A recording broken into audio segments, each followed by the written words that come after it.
tá a bá ń sọ̀rọ̀ nípa okó, agbára okó Ọlọ́run ló dá.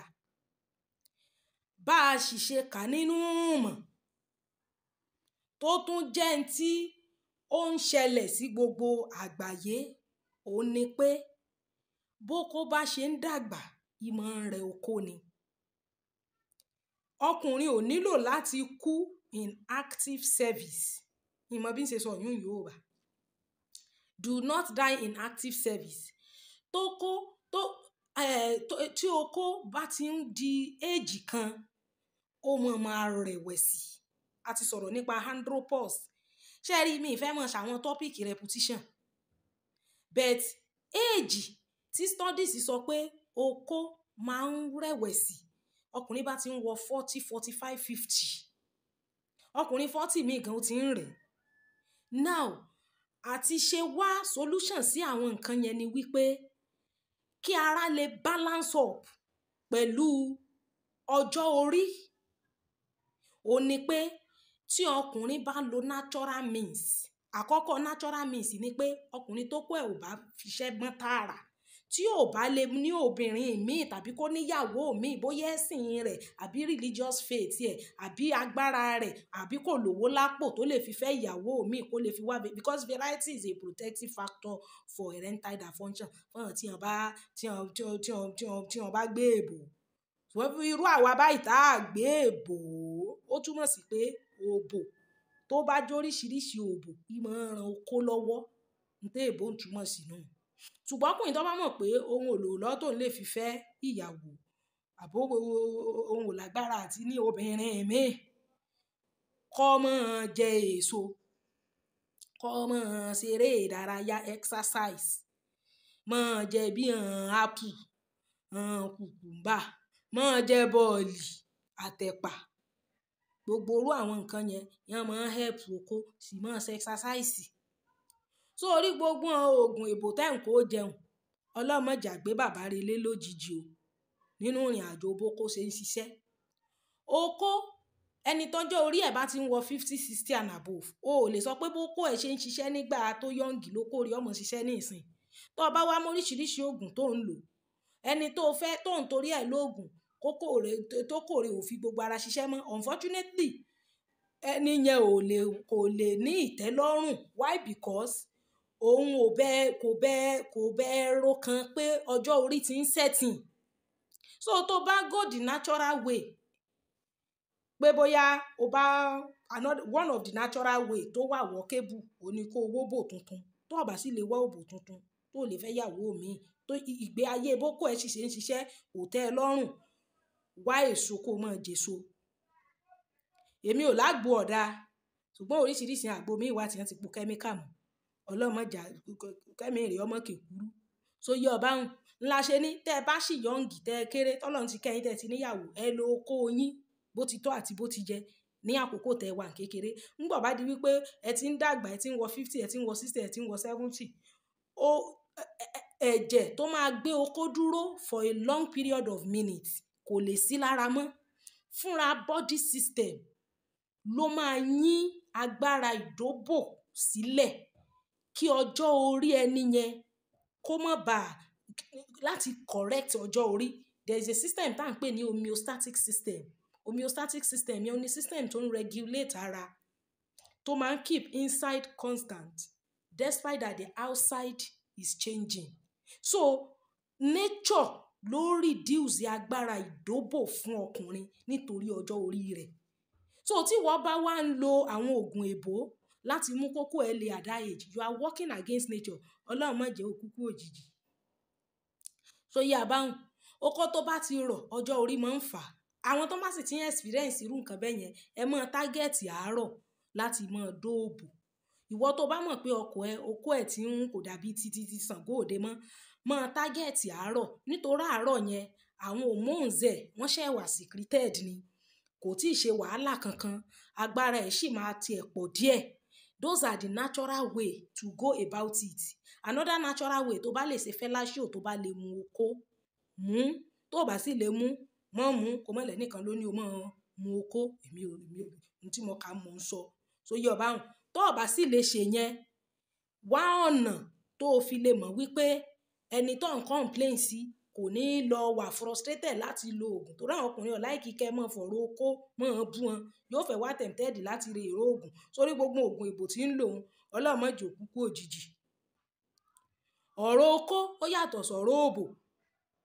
òbò kò kí ń gbó, èèyàn tó lòbò ló máa ń gbó, bẹ́ẹ̀ okó máa ń gbó because pyrrhonite disease máa ṣẹlẹ̀, varicocele máa ṣẹlẹ̀, tó kó máa tẹ̀, tẹ́kùn máa já wálẹ̀, ọjọ́ orí ló ń setting. bẹ́ẹ̀ tọ́jú orí bá setting fóbìnrin gbogbo ara ẹ̀ kàn lè hun jọ kí gbogbo wọ́ọ̀lù òbò ẹ̀ náà kó hun jọ, bẹ́ẹ̀ tí yẹn ò ní pé kí òbò yẹn má receive okó because inú náà lòbò wà. bẹ́ẹ̀ okó wà níta, environment máa affect okó, òbò kan máa ń pa okó, ìjẹkújẹ bí hàn ṣúgà bí hàn nǹkan máa ń pokó, ọjọ́ orí náà ń pa okó, ìrònú máa ń pokó, fatigue, gbogbo àwọn tiredness and all of that, stress, wàhálà máa kó wàhálà sókùnrin lẹ́mìí ì máa pa okó. ọkùnrin bá tún ti ń kókùn jọ ikùn máa overlap okó ni. Now the permanent solution to that is that go the natural way, fira ẹlẹ́mìí balẹ̀ and don't die in active service. ẹni tó ti gbádùn ẹ láti gbà tó ti wà ń sàn góòde ó yẹ kó náà ti mọ̀ bó bá ti yá tó ti ń dàgbà okó ẹ máa rẹ okó yẹn. As much as tó bá ti rẹ okó kò sí nǹkan tó lè ṣe ju pé kó o ṣe ìwọ̀nba tí o bá ní oore ọ̀fẹ́ láti ṣe. ṣóyè abáhùn bí as much as tó ní pé o fẹ́ ṣe nǹkan tí agbára rí ò ká. I understand the fact pé kìí ṣe gbogbo ọkùnrin ló máa experience andropause, kìí ṣe gbogbo ọkùnrin ló kó ẹ̀ máa dẹnu kọlẹ̀ ní old age, bẹ́ẹ̀ o ò lè fi wégbà yọ́ǹgì náà. àwọn ọkùnrin míì wà tó pé má ti ń pé 40, 45, 50 báyìí ó ti ń rẹ̀ wọ́n. ṣóyè abáhùn so in order to balance up ni torí àwọn obìnrin míì tó yẹ pé temptation àti frustration yẹn ni wọn ò fà àwọn ganan activity wọn ló pa okó ọkùnrin. As much as ọkùnrin bá ti wò wípé kóun wá alternative lọ ọlọ́mọ jù ní problem o.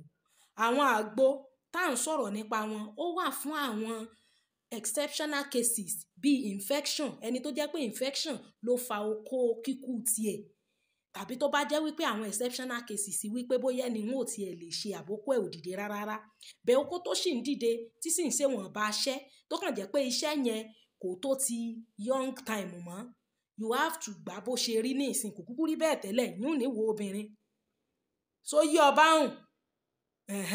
Then meanwhile nǹkan míì tí tó máa ń pokó o ní constant denial.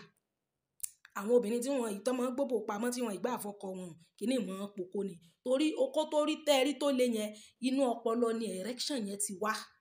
As much as the negative signal bá padà sínú ọpọlọ okó yẹn lè má dìde in the next 2-3 months. so okó tó fẹ́ dún ẹ tó gbà tó jágbe mọ́ tó bínú kò sí ni okó yẹn lè má dìde sí ẹ mọ́ for a long time. so àwọn activities ńgbà míì environmental factor náà máa affect bókó ṣe máa ṣiṣẹ́ sí.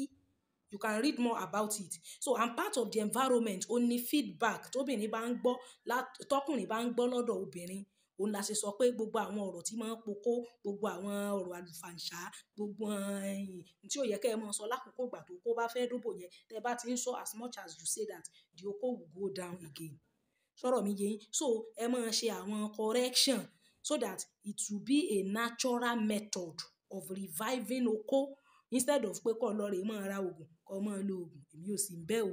bẹ́ẹ̀ ẹni bá wá mọ̀ pé ò ní infection òun náà bí hàn gonorrhea bí hàn syphilis bí hàn candidiasis gan herpes gbogbo kìnìún ẹ kàn sọ your model alternative therapy wọn ní àmọ́ ń pa àgbo tí máa fọ̀dọ̀ tí ẹ̀jẹ̀ tí máa purify ẹ̀jẹ̀ tó rọ́pọ̀lọpọ̀ okó tí ò ṣiṣẹ́ infection lọ́fẹ̀ẹ́ bá yí ẹ lò mẹ́rin ẹ̀jẹ̀ ẹ̀jẹ̀ kàn sọ your model alternative therapy. bẹ́ẹ̀ ìwọ tí ì ṣe pé o ní infection tó ṣe pọ́jú orí ló dé sí ọ kóbìnrin rẹ wá adjust kó understand pé age ló dé tí ó bá jẹ́ni tí ìdó okó ìdájí kó tètè mọ gbà ló ìdájí tó rà ti sọ pàtàkì òbò ìdájí iṣẹ́ tí tó bò ìdájí ń ṣe nú okó so orú gbogbo àwọn activity àwọn obìnrin gan ló pokó ń gbà mí so yí abáhùn so ẹ máa lajú lẹ̀kẹ́ tó máa kó àwọn oògùn jẹ àwọn àgbo tán bá jẹ́ pure àgbo bí ìtàn Ọ̀yọ́ modern ni ẹ máa lò fún àwọn tán bá ní infection ni o kì í ṣẹni tó kọ́ ẹ̀ ń ṣiṣẹ́ tí ó wá ní òun wá extra agbára olóòní jẹ́ òkúkú òjijì o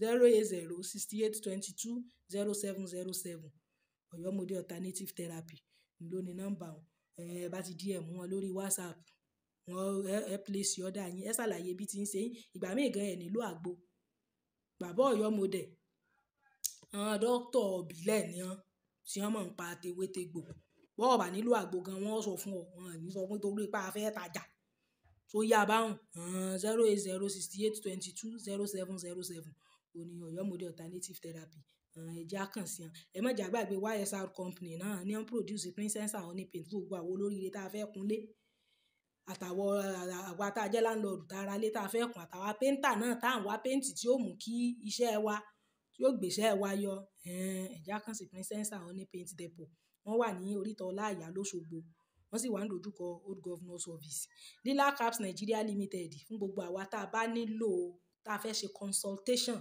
tá a fẹ́ rí dókítà tewétegbò in person wọ́n wà ní different location wọ́n wà l'Ondo Port Harcourt Abuja Lagos different location ẹ̀jẹ̀ àkàn sí Lila Caps Nigeria Limited tá a bá pe nọ́mbà wọn tá a bá wọn sọ̀rọ̀ tá a bá ní láti book time with the doctor then a book time pẹ̀lú wọn a lọ rí wọn in person then a place order wa fún àwọn product wọn tí a bá fẹ́ organ building and construction company fún gbogbo àwọn olóríire tá a fẹ́ ralẹ̀ níbi àwọn island Àjà Ìbẹ̀jú Lẹ́kì àwọn Ìkọ̀tún area ní Èkó ẹ̀jẹ̀ àkàn sí organ building and construction company lọ́lọ́run fi ṣẹ́ rán lọ́wọ́ báyìí láàkó tí ó sì máa gbà fún lọ títí ayérayé ẹ̀jẹ̀ àkàn sí gbogbo polówó ọjà táwa bá mú wá authentic ni àwọn èèrà tí ọba lọ́mọ nú lórí péèjì wa bó ti jẹ́nu lórí ọ̀rọ̀ oko ẹ̀jẹ̀ amúra sí ọ̀rọ̀ oko pàápàá jùlọ fún àwa tí a ti wà nínú ilé ìwọ tó bá jẹ́ sisi tọmọ wípé tí ìlọkọ wọn tí sanwó orí rẹ